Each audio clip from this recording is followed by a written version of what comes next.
Identify yourself. Oh, Gail Hassett, 16 East Park Road. Last meeting you had said you used incorrect terminology calling the deep hole. But it wasn't changed on the paperwork that I could see. Did you change it in the writing of the requirements? No, there's been no changes. Let me just pull up. We should have very specific writing about what that is, because a deep hole is a very specific hole. That's correct. And you're saying it's not a deep hole, so It's we an need observation hole. It's right. an observation. So it needs to have, better wording. I prefer to have the whole thing ripped out, to be honest with you, because I think it's very taxing on your people in the town, because the last person I talked to said they paid $2,000 for that hole to be dug, not $600. So it's more to dig that hole than it is to have it 5 done, which is, not helpful to people. I can't comment because I didn't speak to the person you did, and I'd be shocked if they paid $2,000. Maybe they didn't do their due diligence. Maybe they overpaid it. But $2,000, as I stated, is excessive. $600. We've surveyed many professional engineers, which would be on the higher end, and we've surveyed individual soil evaluators. Between $150 and $200, again, vary between those two professionals, and then as much as $400 for an additional excavator, a small excavator, to come in with a minimum charge. So that was our $600 estimate. But isn't it $350 just for the permit? We don't have a $350. Let me get to the permit fee since we're on that topic. Okay. So for our Title V inspections, we charge $100. That includes the Board of Health witnessing. It's not $350. We have a $340 test, which consists of soil testing for new lots, new construction. Brand new vacant wooded lot, that's $340, which has nothing to do. That requires 2 deep holes in a primary and 2 deep holes in the reserve area, and 2 perks, 1 in each primary and reserve. So that's where that $340 comes from. Probably a lot of misconfusion out there. But again, for the fee associated with a Title V inspection, the only cost associated with that for the town of Sterling, $100. Now again, separate to that, the homeowner would have to pay, what we're basing it on in our surveyed work is as much as $600. $150 to $200 for a licensed soil evaluator, and as much as $400. Some are less, and in fact, some Title V inspectors have that equipment, so when they come to the site to perform it, they dig a hole to evaluate, or for the soil evaluator to evaluate the soils. Again, if someone paid that, maybe they just thought that was the going rate. They didn't do any due diligence. I know for myself that when I'm putting a roof on a house, I try and get 3 different estimates. If I'm trying to do some other work that causes an expense, I typically ask around. I just don't go with the first person. Okay, so now my next question is, because this came up from the same person actually, that when he first called to get his Title V, he was told he was going to have to wait 3 months for the inspector to do the Title V to check it. My concern is someone trying to sell their house. My concern, 3 months waiting for that. If you really, not correct. But I'm just saying. That's what I'm asking. You're being very helpful to us. I really appreciate it. I'm trying to be honest. You are. I'm trying. I really appreciate it. I'm not here for me. I'm actually here for the people of Sterling. No, you're doing a good job. and I appreciate that. My concern is someone offered to tell you that they had to wait 3 months for a Title V inspection. We had this discussion at that last Board of Health meeting. If an application comes in for a Title V inspection and we immediately reach out to, I say immediately, sometimes it's a day or 2 later by the time we correspond with them, the Title V inspector's name on the application, we ask them what's their next available. Oftentimes they're busy. We've never had a Title V inspector say, well, I can't schedule this for 3 months, nor have we at the office stated that we can't get out there for 3 months. Typically it's within a week's time. These professionals, Title V inspector professionals, they usually book their calendar in advance as well. Yeah. I get that. But I'm just saying, that's what I heard about they were getting from our Board of Health, and that's why I said, well, I'll ask about it. Good. Bring it up. Here's what I would suggest then. Reach out to a Title V inspector. We have lists of them, nothing specific, but we do provide lists. Mm-hmm. I think there's 10 or 12 on there. The state has a list of all of the inspectors that are licensed. reach out to any one of them and ask them specifically. They don't know us from a hole in the wall. Ask them how long they've had to wait for scheduling any inspections in this town. Okay. I think that would be helpful. Oftentimes we hear these stories, third hand, and every time a story is told, it's changed. I appreciate the information, but not accurate. Okay. Well, good. I'm glad to hear that. And I don't know if you post on social media, but if you would take that information and put that out there. I don't post. Well, I'm sorry. Yeah. Somebody stole my Facebook page, and they put their email address and their phone number on it, and I haven't never been able to get it back, and I'm mad I haven't gone back on Facebook since. All your questions tonight and last meeting were very, very helpful, very good. We would just like to provide as much accuracy, and the only way we can do it is if someone like yourself or Mr. Brown, you stop in and ask these questions publicly or during business hours. We're happy to provide as much information as we can. We're not out to try and get the residents of the town of Sterling. We're trying to make things better. And after all of this passes and goes through, I say passes, after the dust settles down and people get a better understanding, they'll understand specifically that Sterling's not doing this to be villains. No, but last week we talked about how it was over 90% that didn't need that hole. So isn't there a way you can differentiate who needs a hole, whether it's if you have a failed septic Title V and it passed, that's an argument right there. That needs the hole, not the deep hole, whatever you call it. Right, or the topographical maps and the water maps. Both of those things give you information to know if this might be a water problem. Because I just think it's not fair to make 90% pay for, over 90% pay for what a few need when we could probably figure that out and it wouldn't be that hard. But that 90% that you just spoke to didn't need it because their septic system was constructed after 1995. So that 90% did not need the deep observation holes. But I will say this, Sterling's Board of Health has never discriminated and said, well, if you live on the Boutel Road side of town, it's a sandy, gravelly area over there, you don't need to go through this.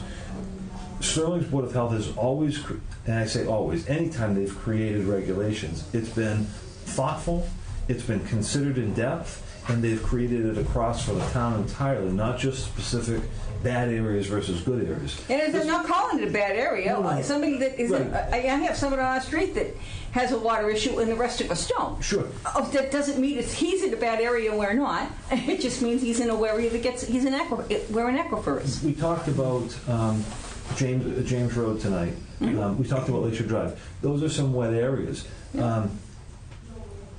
We can't be so discriminatory to say that only those areas need this. However, I will say this though, again, in consideration to these type of regulations, as well as any regulations that Sterling, you've heard us talk about 1,000 square feet or 750. Don't go there with me now. It certainly is. It certainly is a little bit more. But again, I think back when that specific regulation was created was before the soil testing. So we would dig a hole. And we would say, okay, groundwater is here, wherever here is, 6 feet down, when essentially now that there's new determination of groundwater, it's higher. So in that time frame when that regulation was created, the square footage was better served. Maybe now the square footage could be reconsidered because there's a more specific way to determine groundwater and the disbursement of this effluent. Again, Sterling's created this regulation and others with a lot of consideration. And unfortunately, this one here had the consideration of a lot of legal matter associated with it. Meaning, when I say legal matter, people would have a failed system, didn't like the results, they got a second one, now we're back and forth in legal. So you talk about the 90% of people in town that are paying for somebody else's issue. I don't look at it like that, but I also look at it like this. The taxpayers don't understand the cost of legal associated with this question of failed systems.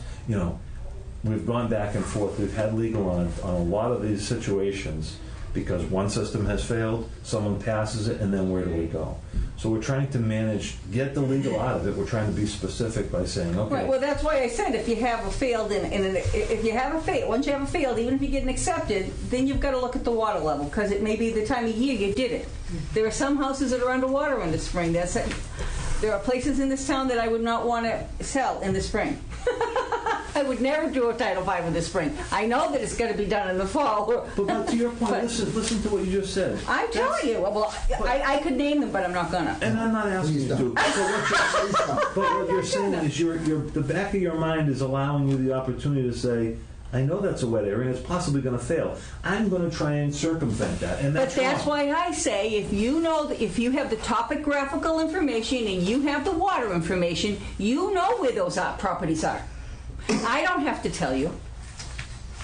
And you don't have to tell me. If I look at the maps, I'll know. And like I said, the Board of Health has always not discriminated. We're going to say it's across the board. I'm not going to say that Jane Doe's property is a wet area and she has to, or John Doe on the other side of town.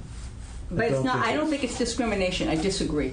When it gets to legal matter, it becomes discrimination. It's not when you have a written, just like you have a regulation. If you're this close to an aquifer, and if you're this low, or whatever it is, you got to put in the thing. You're going to need this because we need to check out, make sure we are. It's different. If you have it written out, it's not discriminatory. It's specifically the height of the property and the water that's around it, and how close it is to water. It's not anything discriminatory about per se a street, because one part of the street could have it and part of it couldn't. It's not about location. It is about location, but about water and level. I don't call it discrimination when you're talking about topographical and aquifers. But we're not specifying. I know properties of aquifers. I know, but I think that's where you should go with this. Just an opinion. And that will save you from legal matters, because then it's common sense. There isn't anybody that couldn't say 2 + 2 = 4 in that. I'm sorry. No. I mean, I've done a lot of groundwater work in my earlier life. I was once young. And I did a lot of this work, and I got to respectfully, there's greater uncertainty in what you suggest. There's a lot greater uncertainty. This is a test that's been around for a quarter century now. So we're not early adapters on using. No, but it's not okay. So how do you come about that it's a good thing when even the DEP doesn't suggest it? I think that's wrong. Yeah, I think that's an incorrect. You show me that the DEP does not allow this. It's in there, but they don't. Well, you call it a deep hole. Okay. So. Let's be clear on this now. The DEP allows deep observation hole for determining groundwater, even for purposes of a Title V inspection, and that is very, very clear. But they don't recommend it specifically, and they do say that right on their website. They do not recommend it on an existing home. Okay. If you could provide me that citation, I'd be happy to read through that. Okay. I would be very happy to read through that. DEP does not recommend. Okay, I know I saw it. I was reading it on the internet. I was, though. So I also want to go back, if I could, just because I know everybody's has a lot of things to do. Sterling's Board of Health regulations. I'll read the specific section D that talks about deep hole testing. Estimated seasonal high groundwater must be determined through soil evaluation, and in parentheses, deep observation hole. Alan spoke last month about this. In consideration to error, a deep observation hole adds a lot of confusion and skepticism to the residents of Sterling, just because of the word deep in front of the observation hole. Now, I'm jumping a few sentences. If a soil evaluation subsequent to 1995 has not previously been conducted on site within the area of the soil absorption system, then a current soil evaluation must be performed and witnessed by the health agent or alternative health agent.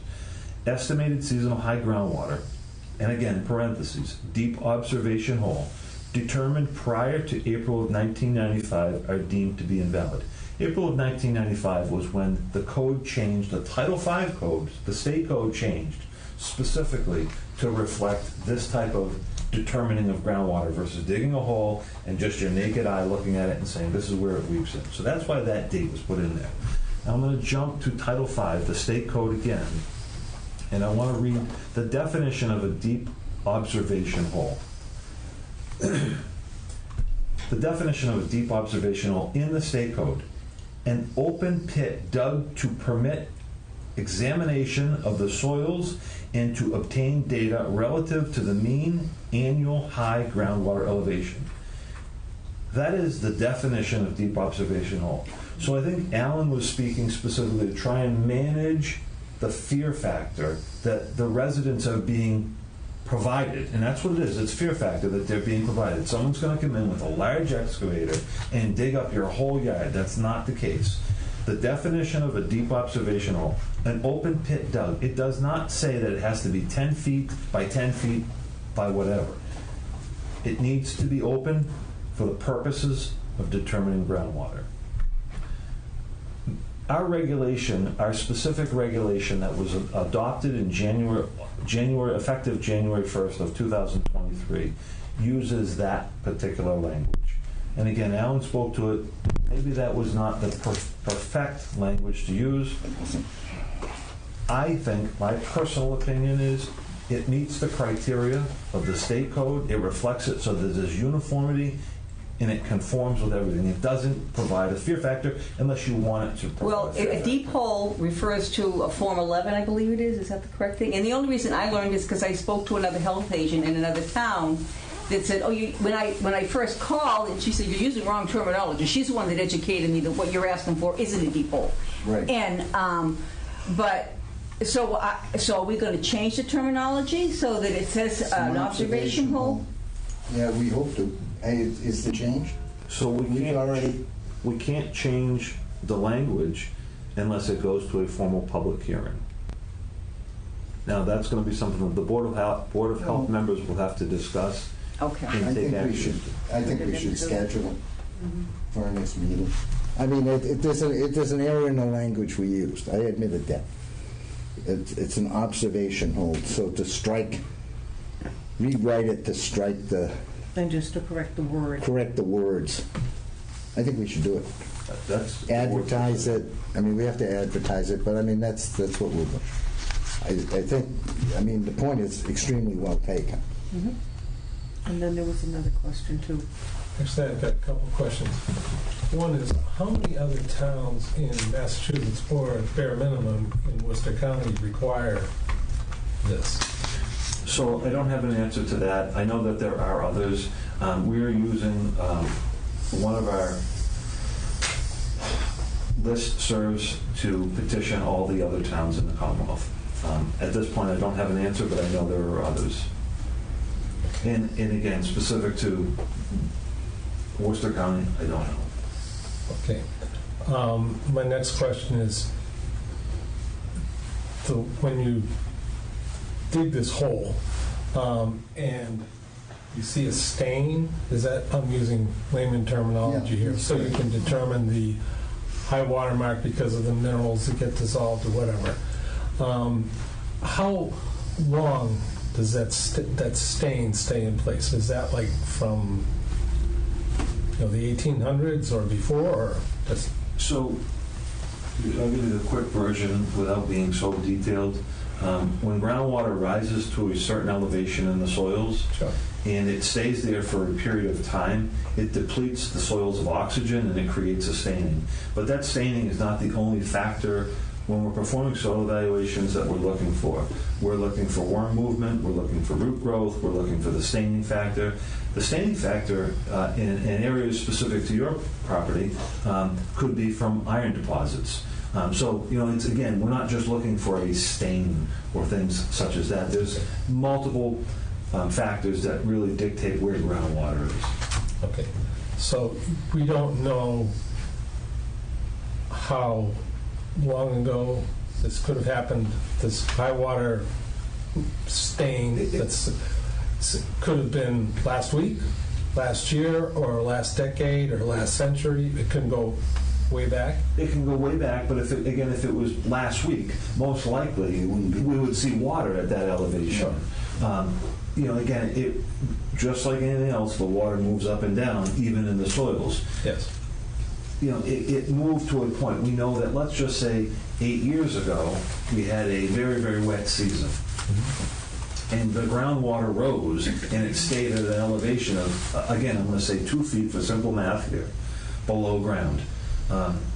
We looked at that, and we see some sort of an indication as the staining, which tells us that groundwater was there. It deprived the soil of oxygen. But roots may be a little bit deeper than that. So we're looking at a combination of different things. We're not taking one thing specific. So you're not but just... it could be 100 years back, or it could be this year. Now, if it was 100 years back, and your house was built 50 years ago, and when they did it, it was a dry season, they dug a hole, as I spoke to earlier. There was no water down to 10 feet, so your system is great. But when the water comes up in a given year, the 100-year storms or whatever, the groundwater is, the systems are put into the groundwater now, and they're contaminating the groundwater, even if it's for a season. The season could be 6 months, it could be 4 months, it could be 2 months. So what you're saying is, and correct me if I'm wrong, is if we had one of those 100-year storms 100 years ago, and now all of a sudden, I go to sell my house, which I'm not looking to do, but we dig a hole and we see at least the stain is above where the bottom of my leach field is, then I'm going to be out tens of thousands of dollars, which... So I don't want to say those 100-year storms that we're referring to are going to create soil mottling or redox features in the ground. I don't want to say that because I don't believe those 100-year storms will do that. What I'm saying is, separating out those 100-year storms that you talk about at planning boards or stormwater management and so forth, what I'm saying is the groundwater has risen, and it typically rises and stays at an elevation for more than those 100-year storms would provide. Those 100-year storms are going to provide a flash flood, and it's going to be astronomical, but it's not going to affect the groundwater like you're thinking. That's not the case. Okay, thank you. We talked about 1995 specific. In 1995 is when the change occurred as far as determining groundwater. So homes that were built with septic systems that were built after that date typically have systems that are higher in the groundwater, higher in the surface elevation than lower in the groundwater.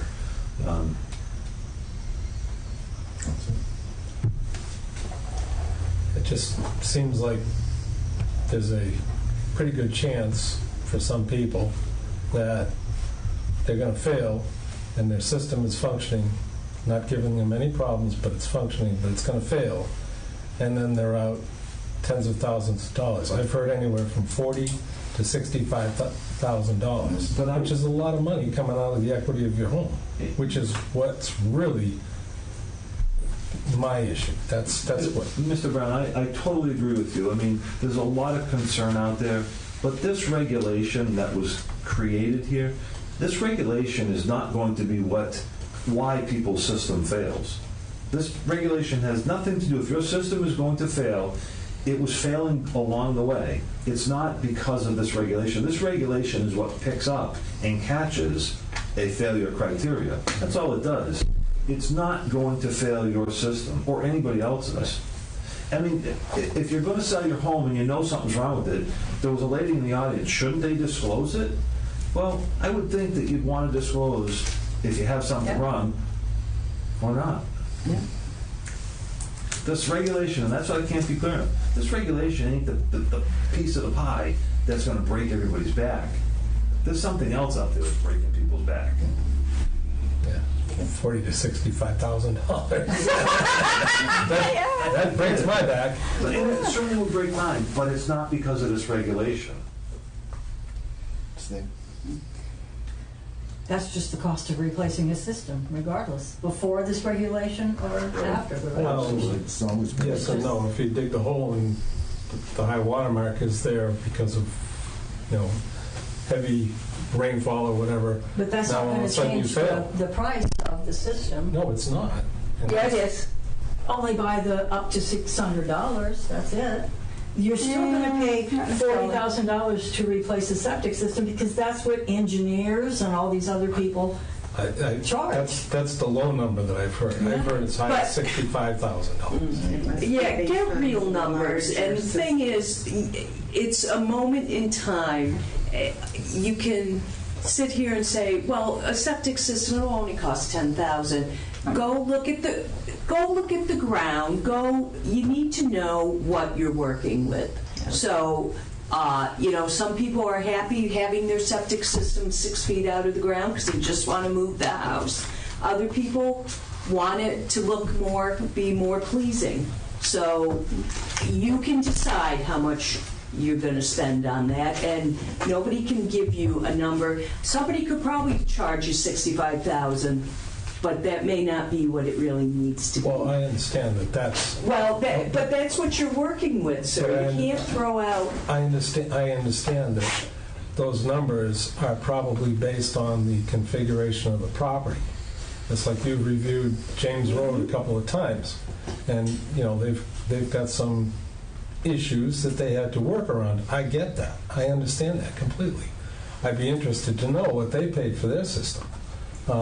So that's where it kind of bothers me is that it's, and I understand. I'll repeat myself here.